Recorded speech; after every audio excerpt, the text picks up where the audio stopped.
Home ground national স্টেডিয়ামে হামজা চৌধুরীর অভিষেক ম্যাচেই অসাধারণ গোল। এটা সাধারণ কোনো গোল ছিল না, এটা ছিল হাজারো দর্শকের স্বপ্ন জয়ের বার্তা। সোহেল রানাও পেলেন অসাধারণ একটি গোল। বাংলাদেশ বনাম ভুটানের ম্যাচে বাংলাদেশ যেন পুরোটা ম্যাচেই অপরাজয় ছিল। ক্রিকেটের দুর্দিনে যেন নতুন বাংলাদেশকেই দেখলো ফুটবলে। গ্যালারি ভর্তি দর্শক, নতুন উন্মাদনা।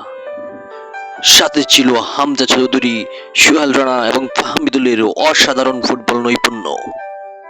তাদের হাত ধরে বাংলাদেশের